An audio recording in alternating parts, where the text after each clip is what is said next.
রমজানে ২৪ ঘন্টার আমলের রুটিন আমরা অনেকেই কিন্তু জানি না। এই রমজানে কিভাবে আমাদের রুটিনটাকে সাজাবো এটা আমরা অনেকেই জানি না। রমজান অবশ্যই গুরুত্বপূর্ণ একটি মাস। এই মাসের ব্যাপারে আল্লাহ তাআলা পবিত্র কোরআন কারীমের ভিতরে আয়াত নাযিল করে দিয়েছেন। ১২টি মাসের ভিতরে একটা মাসের কথা আল্লাহ কোরআনে বলে দিয়েছেন।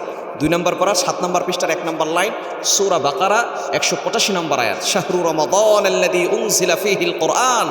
রমজান শব্দটি একমাত্র কোরআনে রয়েছে, বাকি কোনো মাসের নাম কোরআনে নাই। সুতরাং এই রমজানে কিভাবে আপনি আমল করবেন একেবারে শুরু থেকে অল্প সময়ের ভিতরে বলে দিব ইনশাআল্লাহ। ১ নাম্বার, ভোর থেকে শুরু করবো ইনশাআল্লাহ। যেহেতু আমরা ভোরে সাহারি খাওয়ার জন্য উঠি, আপনি সাহারি খাবেন। নবী সাল্লাল্লাহু আলাইহি ওয়াসাল্লাম জানিয়ে দিয়েছেন, তাসাহহারু ফাইন্না ফিস সাহুরি বারাকা, তোমরা সাহারি খাও, কেননা সাহারির ভিতরে বরকত রয়েছে। আপনি সাহারি খাবেন। তবে সাহারির সময় আমরা অনেকে অনেক খাবার খাই।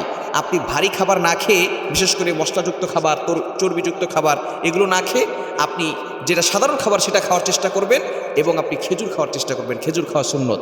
এরপরে আপনি যতটুকু সম্ভব আপনি ২ রাকাত, ৪ রাকাত, ৬ রাকাত, ৮ রাকাত যা পারেন আপনি তাহাজ্জুদের নামাজ পড়বেন, কারণ এই সময় আল্লাহ তাআলা প্রথম আসমানে আসেন। মুয়াজ্জিন ৫ বেলা ডাকে, হাইয়া আলাস সালাহ, হাইয়া আলাল ফালাহ, কাম টু দ্য সাকসেস, সফলতার দিকে আসো, কল্যাণের দিকে আসো। একটা সময় এমন আছে যে সময় আল্লাহ তাআলা নিজে বান্দাদেরকে ডাকতে থাকেন। এই সময়টা হচ্ছে তাহাজ্জুদের সময়। আপনি তাহাজ্জুদের নামাজ পড়ে ২ রাকাত, ৪ রাকাত যা পারেন পড়ে আল্লাহর কাছে দোয়া করবেন। আপনার সকল দোয়াগুলো আল্লাহ তাআলা কবুল করবেন। এরপরে আপনি যখন সময় হয়ে যাবে, ফজরের আজান হয়ে যাবে, আপনি সুন্নত ঘরেও পড়তে পারেন, মসজিদেও পড়তে পারেন। তবে রাসূলুল্লাহ সাল্লাল্লাহু আলাইহি ওয়াসাল্লাম ঘরে পড়তেন। ঘরে পড়ে এরপরে আপনি রাসূলুল্লাহ সাল্লাল্লাহু আলাইহি ওয়াসাল্লাম ঘরে সুন্নত পড়ে একটু গড়াগড়ি করে তারপর উঠে যেতেন। আপনি একটু শুয়ে তারপর আবার মসজিদে চলে যাবেন।